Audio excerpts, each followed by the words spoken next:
नमस्कार दोस्तों, मैं आपका दोस्त बजरंग प्रजापति एक बार फिर से आपके सामने हाजिर हूं एक और ऐतिहासिक व्यक्तित्व लेकर। आज हम जिस व्यक्तित्व का आपसे परिचय कराने जा रहे हैं उन्हें इतिहास एवं भारतवर्ष महान सम्राट विक्रमादित्य के नाम से जानता है। भारत में चक्रवर्ती सम्राट उसे कहा जाता है जिसका कि संपूर्ण भारत में राज रहा हो। ऋषभदेव के पुत्र राजा भरत पहले चक्रवर्ती सम्राट थे। उज्जैन के सम्राट विक्रमादित्य भी चक्रवर्ती सम्राट थे। विक्रमादित्य का नाम विक्रमसेन था। विक्रम बेताल और सिंहासन बत्तीसी की कहानियां महान सम्राट विक्रमादित्य से ही जुड़ी हुई हैं। विक्रम संवत अनुसार विक्रमादित्य आज से 2288 वर्ष पूर्व पैदा हुए थे। नाबवाहन के पुत्र राजा गंधर्व सेन भी चक्रवर्ती सम्राट थे। राजा गंधर्व सेन का एक मंदिर मध्य प्रदेश के सोनकच्छ के आगे गंधर्वपुरी में बना हुआ है। यह गांव बहुत ही रहस्यमय गांव कहलाता है। उनके पिता को महेंद्र द्वितीय भी कहते हैं। उनके और भी नाम थे जैसे गर्दभिल या गंधर्ववेश। गंधर्व सेन के पुत्र विक्रमादित्य और भर्तरी थे। विक्रम की माता का नाम सौम्य दर्शना था, जिन्हें वीरमती और मदन रेखा भी कहते हैं। उनकी एक बहन थी जिसे मैनावंती कहते हैं। उनके भाई भर्तरी के अलावा उनके और भी परिवार में सदस्य थे। विक्रमादित्य की 5 पत्नियां थी: मलयावती, मदन लेखा, पद्मिनी, चेल और चिल्ल महादेवी। उनकी 2 पुत्र विक्रमचरित और विनयपाल थे और 2 पुत्रियां प्रियंग मुंजरी और वसुंधरा थी। गोपीचंद नाम का उनका एक भांजा था। प्रमुख मित्रों में भट्टमात्र का नाम आता है। राजपुरोहित त्रिविक्रम और वसुमित्र थे। मंत्री भट्टी और बहसिंधु थे। सेनापति विक्रम शक्ति और चंद्र थे। कलिकाल के 3000 वर्ष बीत जाने पर 101 ईसा पूर्व सम्राट विक्रमादित्य का जन्म हुआ। उन्होंने 100 वर्षों तक राज किया। विक्रमादित्य भारत की प्राचीन नगरी उज्जैनी के राज सिंहासन पर बैठे। विक्रमादित्य अपने ज्ञान, वीरता और उदारशीलता के लिए प्रसिद्ध थे, जिनके दरबार में नवरत्न रहते थे। कहा जाता है कि विक्रमादित्य बड़े पराक्रमी थे और उन्होंने शकों को परास्त किया था। सम्राट विक्रमादित्य अपने राज्य की जनता के कष्टों और उनके हालचाल जानने के लिए वेश बदलकर नगर में भ्रमण करते थे। राजा विक्रमादित्य अपने राज्य में न्याय व्यवस्था कायम रखने के लिए हर संभव प्रयास करते थे। इतिहास में वे सबसे लोकप्रिय और न्यायप्रिय राजाओं में से एक माने गए हैं। कहा जाता है कि मालवा में विक्रमादित्य के भाई भर्तरी का शासन था। भर्तरी के शासनकाल में शकों का आक्रमण बढ़ गया था। भर्तरी ने वैराग्य धारण कर जब राज्य त्याग दिया तो विक्रम ने शासन संभाला और उन्होंने ईसा पूर्व 57 से 58 में सबसे पहले शकों को अपने शासन क्षेत्र से बाहर खदेड़ दिया। इसी की याद में उन्होंने विक्रम संवत की शुरुआत कर अपने राज्य के विस्तार का आरंभ किया। विक्रमादित्य ने भारत की भूमि को विदेशी शासकों से मुक्त कराने के लिए एक बृहत्तर अभियान चलाया। कहते हैं कि उन्होंने अपनी सेना को फिर से गठित किया। उनकी सेना विश्व की सबसे शक्तिशाली सेना बताई गई है, जिसने भारत की सभी दिशाओं में एक अभियान चलाकर भारत को विदेशियों और अत्याचारी राजाओं से मुक्ति कर एक छत्र शासन को कायम किया।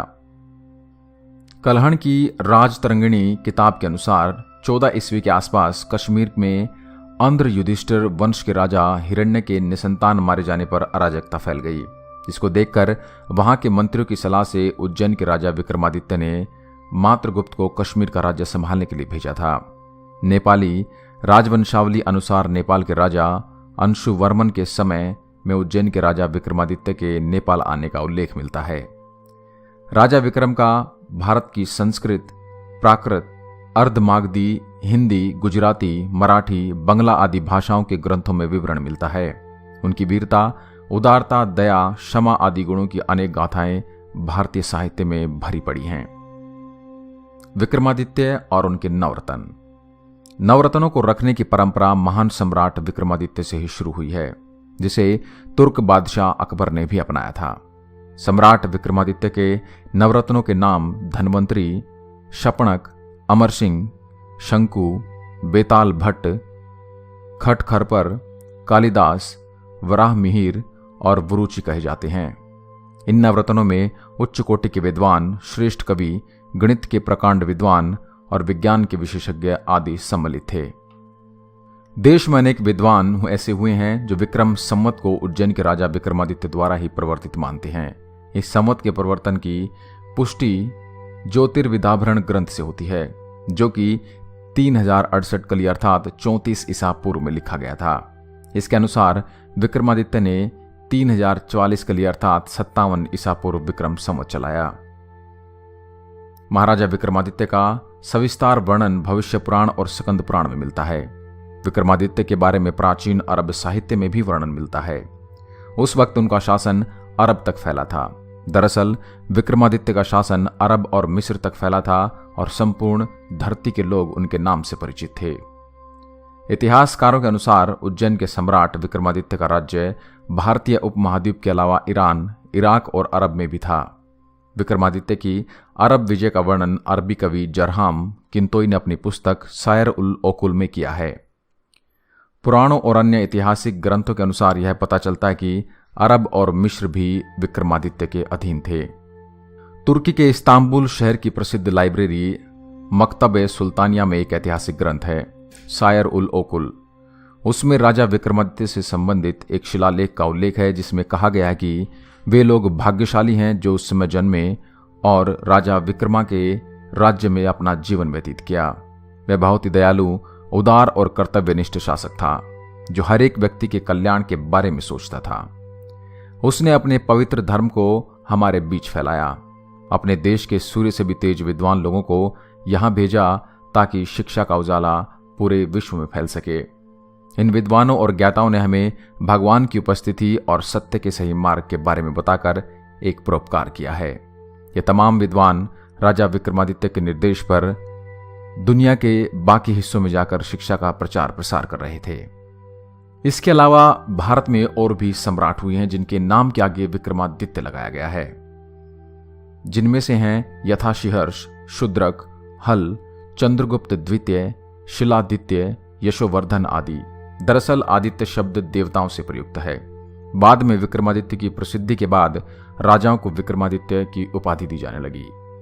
विक्रमादित्य के पहले और बाद में भी और भी विक्रमादित्य हुए हैं, जिसके चलते भ्रम की स्थिति उत्पन्न होती है। उज्जैन के सम्राट विक्रमादित्य के बाद 300 ईस्वी में समुद्रगुप्त के पुत्र चंद्रगुप्त द्वितीय अथवा चंद्रगुप्त विक्रमादित्य हुए। एक विक्रमादित्य 7वीं सदी में हुए जो विजयादित्य के पुत्र थे। विक्रमादित्य द्वितीय ने भी अपने समय में चालुक्य साम्राज्य की शक्ति को अक्षुण्ण बनाए रखा। विक्रमादित्य द्वितीय के काल में ही लाट देश पर अरबों ने आक्रमण किया। विक्रमादित्य के शौर्य के कारण अरबों को अपने प्रयत्न में सफलता नहीं मिली और यह प्रतापी चालुक्य राजा अरब आक्रमणों से अपने राज्य की रक्षा में समर्थ रहा। पल्लव राजा ने पुलकेशन को परास्त कर मार डाला। उसका पुत्र विक्रमादित्य, जो कि अपने पिता के समान महान शासक था, गद्दी पर बैठा। उसने दक्षिण के अपने शत्रुओं के विरुद्ध पुनः संघर्ष प्रारंभ किया। उसने चालुक्यों के पुराने वैभव को काफी हद तक पुनः प्राप्त किया, यहां तक कि उसका परपोता विक्रमादित्य द्वितीय भी महान योद्धा था। 753 ईस्वी में विक्रमादित्य व उसके पुत्र का दंती दुर्गा नाम के एक सरदार ने तख्ता पलट दिया। उसने महाराष्ट्र व कर्नाटक में एक और महान साम्राज्य की स्थापना की, जो राष्ट्रकूट कहलाया। विक्रमादित्य द्वितीय के बाद 15वीं सदी में सम्राट हेमचंद्र विक्रमादित्य हुए, जिन्होंने मुगलों को खदेड़कर भारत में फिर से हिंदू राज्य की स्थापना की। परंतु पानीपत के दूसरे युद्ध में वो वीरगति को प्राप्त हुए और उन्हें अकबर के हाथों पराजय का मुंह देखना पड़ा। सम्राट हेमचंद्र विक्रमादित्य के बाद विक्रमादित्य पंचम सत्याश्रय के बाद कल्याणी के राज सिंहासन पर आरूढ़ हुए। उन्होंने लगभग 1008 ईस्वी में चालुक्य राज्य की गद्दी को संभाला। भोपाल के राजा भोज के काल में यही विक्रमादित्य थे। विक्रमादित्य पंचम ने अपने पूर्वजों की नीतियों का अनुसरण करते हुए कई युद्ध लड़े। उसके समय में मालवा के परमारों के साथ चालुक्य का पुनः संघर्ष हुआ और वाकपति राज मुंच की पराजय व हत्या का प्रतिशोध लेने के लिए परमार राजा भोज ने चालुक्य राज्य पर आक्रमण कर उसे परास्त किया। लेकिन एक युद्ध में विक्रमादित्य पंचम ने राजा भोज को भी हरा दिया था।